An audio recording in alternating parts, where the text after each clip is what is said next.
Noong nakaraan nga, nag-celebrate ng first birthday itong si Rusi Adventure X. Birthday mo daw, kapatid! Happy birthday sa'yo! Mag-ingat ka parati, at hindi mo minsan nalalaman na kakakakakaw. After 1 year of use, ang odo ko nga pala ay 14,164. At dahil nga isang taon na to sa akin, gagawa tayo ng 1 year review. Unang-una nga natin pag-uusapan, syempre, pag Rusi ka, hahanapan agad ng mga issue. So sa unit ko na to, swerte, wala naman ako major issue masyado. So far, the issue lang talaga niya is yung headlight. Ito, yung headlight minsan, pawala-wala siya. Pero mula nung nilabas naman namin to, pinacheck agad namin sa kasa kung ano yung problema. At yung wirings lang naman, medyo maluwag. Isa pa pala naging issue na itong headlight na to is yung moist. So dati, kada nagkakarawash ako, biglan-bigla na lang nagmo-moist yung headlight niya. Particularly itong part na yan. Dati nga palang headlight nito, kada tututukan ko siya pag nagwa-washing, talaga nagmo-moist siya. Naging common issue naman na yon sa Rusi Adventure X talaga, lalo na yung sa version 1. Halos karamihan talaga nagmo-moist yung headlight nila. Pero pinawaranty ko naman siya at pinalitan naman agad ng Rusi. Nung pinawaranty ko nga pala yan, hindi lang isa yung pinalitan kundi parehas na rin. Bukod dun sa headlight, wala naman ako iba naging major issue bukod sa mga wear and tear niya lang. Para naman sa mga wear and tear, ang pinalitan ko pala naman dito ay yung ball race niya after 13,000 odo. Sobrang hilig ko kasi mag-offroad or kung saan man akong lubak dumadaan. Talagang ina-expect ko na rin na masisira na talaga siya. Dumating siya sa point na ang hirap na i-steer ng manibela. Parang ganun. Basta, nararamdaman ko, kada ligo ko, nahihirap. Mag-stuck siya sa gitna bago siya tuluyang mag-left or mag-right.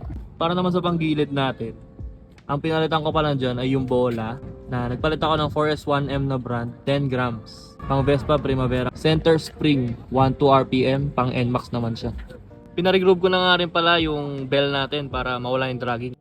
Isa pa nga pala sa wear and tear na pinalitan ko na dito sa Rusi Adventure X is yung kanyang battery. Ako kasi pag sa stoplight, hilig ko, pinapatahi ko yung makina ko sa stoplight. Ginagawa ko siya kunyari naka-idling stop. Tapos pag nag-go na, start ko ulit yung motor. Ang problema doon, minsan ang tagal ng stoplight, yung battery.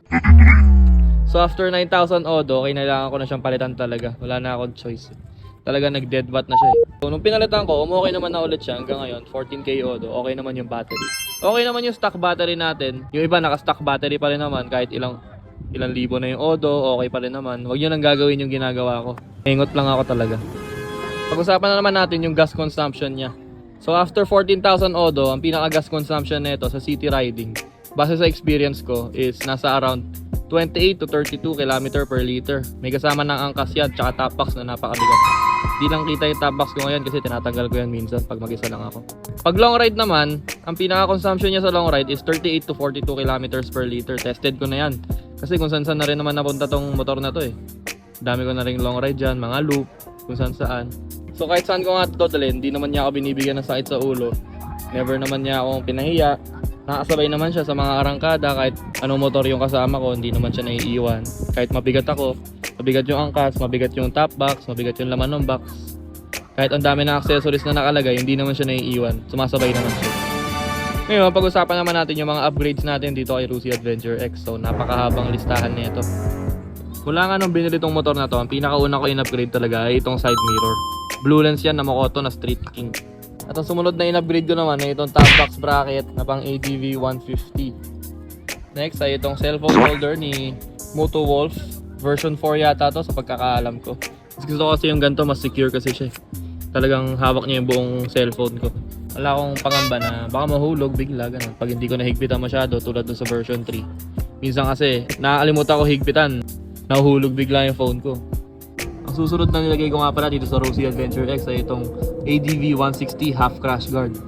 Pag pinalagay nyo nga pala yan, ang gagawin nyo lang dyan, papaputol nyo lang yung gitnang bracket na nandito. Ito yung dalawa eh.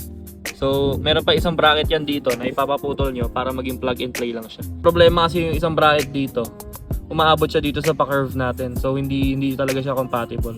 So, ang best option na lang is patanggal.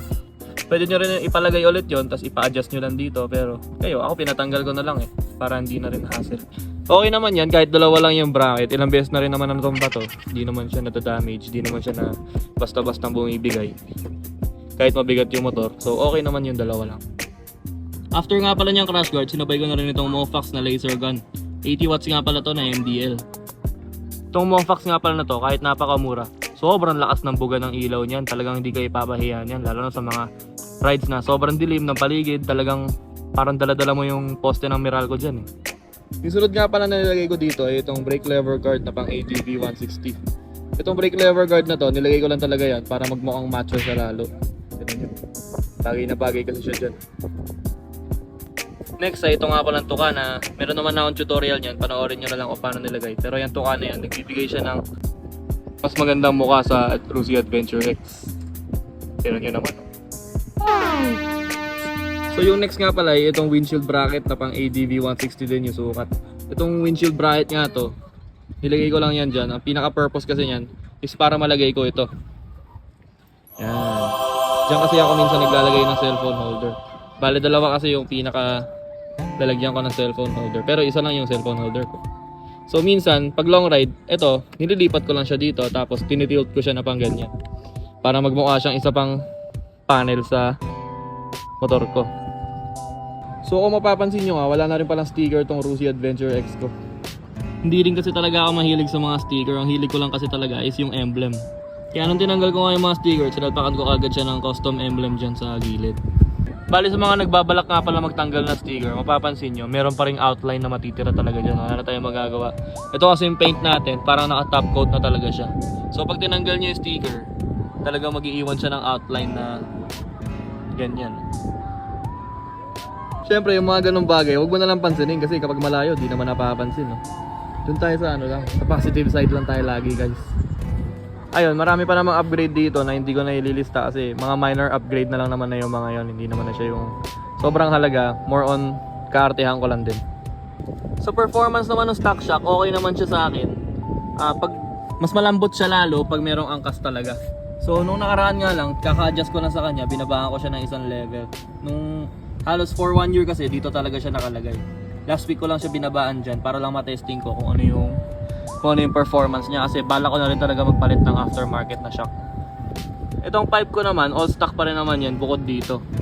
Ito kasi, nung original yan, unti-unti na rin siyang kumukupas yung pintura tapos nagkaroon siya ng unti-unting kalawang.